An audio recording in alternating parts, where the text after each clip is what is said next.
US President Donald Trump has asked his country's top law enforcers to investigate the relationship between sex offender Jeffrey Epstein and former President Bill Clinton. In this fictional narrative, a major American city faces a series of revelations that shake its institutions to the core. What begins as a routine investigation unfolds into a sweeping operation uncovering corruption, betrayal, and quiet networks hidden within public offices. The story doesn't rely on violent imagery or sensational details. Instead, it explores how trust can erode from within and how communities respond when the people meant to protect them abandon their duty.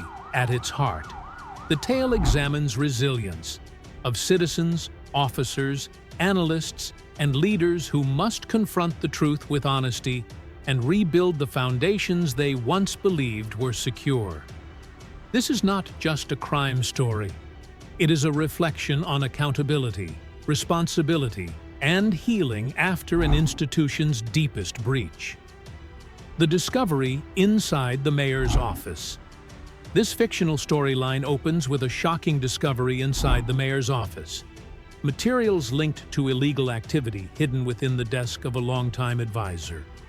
The moment is less about the physical find and more about the emotional rupture it creates. The office, a symbol of public service, becomes the stage for an unsettling truth. Someone trusted for years had quietly manipulated the system. Federal agents entered not expecting danger, but expecting answers, and instead uncovered evidence of long-term deception. The betrayal is portrayed as personal, cutting through the mayor's inner circle and the city's expectations of integrity. Rather than dwelling on harmful specifics, the story focuses on the symbolic weight of the discovery and the emotional impact it has on the people who governed, served, and believed in the institution. It becomes the catalyst for a deeper unraveling of hidden networks operating within public systems, unmasking a false identity. In this fictional account, the advisor's background is revealed to be far more complex than anyone realized. He had built a polished public identity, well-educated, articulate, and seemingly dedicated to civic progress.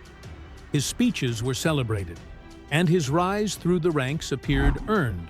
But investigators uncover that his past included undisclosed family ties to illicit networks operating in several states. These connections were concealed through strategic name changes, academic achievements, and a spotless public reputation. The story frames this not as a sensational criminal twist, but as a reflection on how appearances can mask deep motives. It highlights how deception can blend into daily operations when trust is given freely, and how institutions sometimes fail to verify what lies beneath a polished surface.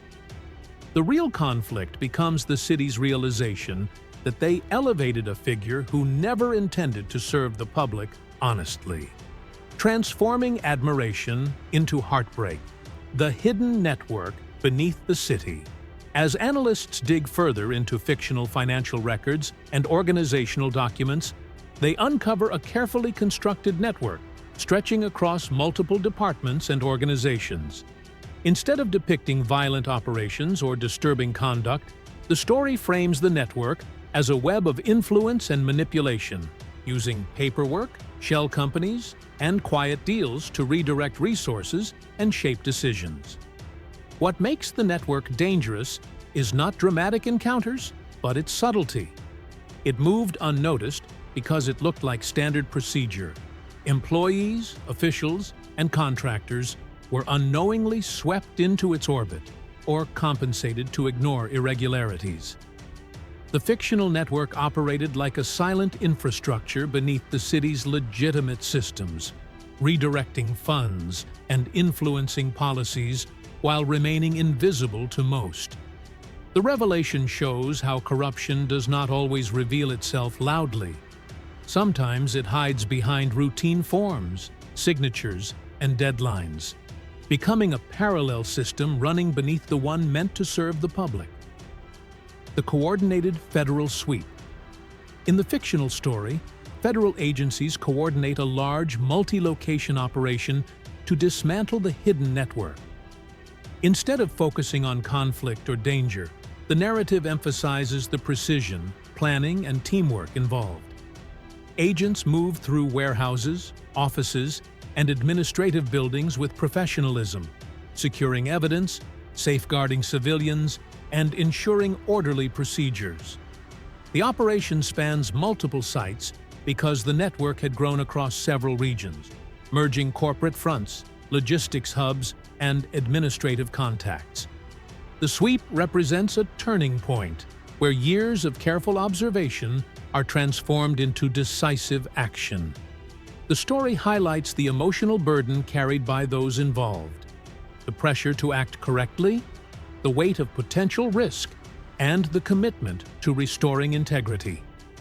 By sunrise, the agencies successfully secure records, devices, and individuals connected to the scheme, setting the stage for a deeper investigation into how the network took root inside public institutions. The night of the breakthroughs. In the Fictional Analysis Center, federal teams begin stitching together the materials collected during the coordinated sweep. Walls fill with documents, photos, and receipts, forming connections that reveal how the hidden network operated. The story shifts from field action to intellectual unraveling, showing analysts who work long hours to connect subtle patterns, financial trails, administrative approvals, and public contracts that suddenly make sense when viewed together. The breakthrough doesn't come from a dramatic confession, but from a simple spreadsheet found during the operation, uncoded and unprotected. It becomes the key that unlocks the network's management structure. It lists payments disguised as routine administrative fees, quietly guiding decisions in departments that should have been independent. The breakthrough moment is quiet, almost anticlimactic, but powerful. It underscores how truth often emerges not from explosive discoveries, but from the steady, patient work of people determined to find it. How corruption embedded itself in institutions. This section explores how the fictional network integrated itself into governmental systems without drawing attention. The corruption did not rise through intimidation or force. It grew through administrative familiarity, policy loopholes, and the assumption that routine processes did not require scrutiny. A donation here, a consulting fee there, small, seemingly harmless transactions that, when combined over years, formed a parallel chain of influence. Employees who approved documents never saw the larger picture, and those who questioned irregularities were reassured by people who appeared credible.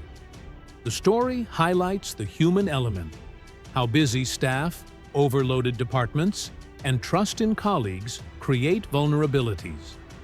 It is a reflection on how institutions can be shaped from within, not through overt criminality, but through subtle pressure and long-standing relationships. This fictional portrayal emphasizes that corruption thrives when vigilance fades and when routine becomes a reason not to ask further questions. The collapse of the network's confidence. When the fictional operation begins disrupting the network's operations, the response from those involved reveals just how deeply they believed in their own untouchability. Meetings are abruptly canceled, calls go unanswered, and individuals attempt to quietly distance themselves from suspicious transactions. Most do not flee because they believe the structure they built is too entrenched to fall. The story uses this moment to reflect on the psychology of corruption, how people convince themselves that their actions are protected by complexity, hierarchy, or personal connections. The collapse of confidence is portrayed not as chaos, but as a slow unraveling, where silence, hesitation, and uncertainty spread through the network. It becomes clear that the system functioned not because it was unbreakable, but because no one had previously looked deeply enough to challenge it. Once exposed, its power dissolves, replaced by the realization that oversight had finally awakened. The regional impact of the investigation. The fictional operation expands beyond the city, revealing connections across neighboring states. Investigators follow financial routes, administrative approvals, and shared vendors that tied regional infrastructure into the network. The narrative avoids harmful depictions and instead focuses on the logistical challenge of coordinating multiple jurisdictions, each with its own priorities and procedures. As the investigation continues, numerous individuals involved in administrative irregularities face suspension or review, while community organizations tied to the network dissolve or undergo restructuring.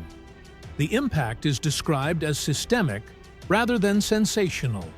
The region experiences administrative slowdowns, shifts in public trust, and a re-evaluation of procurement processes.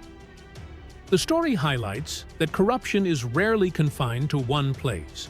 It often spreads through professional relationships and trusted pathways. The federal actions, though extensive, are portrayed as methodical and measured, aimed at restoring transparency rather than punishing, at scale, the emotional aftermath for the city. Once the fictional operation concludes, the emotional fallout becomes evident. Residents feel betrayed not simply because laws were broken, but because public servants violated the trust placed in them. Older citizens recall a time when institutional symbols, badges, seals, offices, carried unquestioned integrity. Now, those symbols feel shaken. Community centers host conversations where neighbors express grief, confusion, and hope for reform. The city's tone is not one of outrage-filled protests, but of quiet disappointment, as people process what it means when those meant to protect the community instead misled it. This emotional aftermath forms a core of the narrative, how corruption harms not only budgets or policies, but the collective psyche of a community. It shows how healing requires honesty, transparency, and a willingness to acknowledge past failures. The story emphasizes that accountability is not just legal, it is emotional and communal. A mayor confronts the breach of trust. The fictional mayor's response becomes a pivotal moment in the story. Instead of deflecting responsibility or giving defensive speeches, he stands alone at a podium and speaks with a sense of genuine remorse and determination. He acknowledges his misplaced trust, not as an excuse, but as a recognition of the pain felt by the public. He proposes a sweeping integrity reconstruction initiative designed to audit and rebuild systems across all departments. This moment reflects leadership at its most vulnerable and most courageous, choosing transparency over protection, reform over avoidance. The mayor's address resonates because it confronts failure directly, offering not promises of easy fixes, but a long-term commitment to rebuilding trust piece by piece. His honesty becomes a turning point for many residents, a reminder that while institutions can falter, they can also learn, adapt, and grow stronger through sincere accountability. The city begins to heal. As reforms start taking shape, communities slowly find their footing again. Public meetings become spaces for honest dialogue rather than frustration. Agencies partner more openly with federal organizations to strengthen oversight. The narrative underscores that healing is neither quick nor linear. Progress comes through incremental steps and renewed relationships between officials and citizens. People who once felt disillusioned begin to see evidence of genuine change.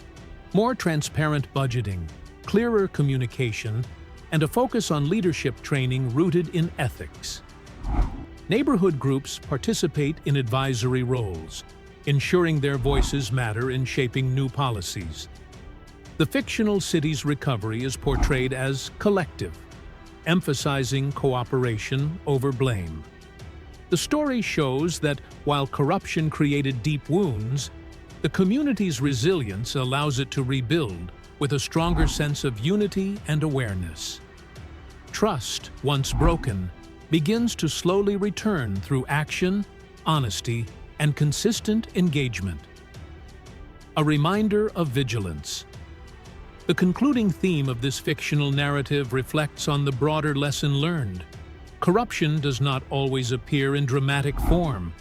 It can look polished, articulate, respectable. It can hide behind paperwork, professionalism, or charm. This realization leaves the community more aware of the importance of vigilance, both within institutions and among citizens. The story honors the individuals who worked tirelessly to uncover the truth, analysts who connected overlooked details, officers who executed their duties with discipline, and leaders who refused to ignore uncomfortable realities. It reminds readers that safeguarding a city is not just the job of law enforcement or government, but a shared responsibility built on awareness, accountability, and participation. The narrative ends on a hopeful note, acknowledging that while corruption tested the city deeply, the response, driven by courage and integrity, proved stronger than the forces working in the shadows.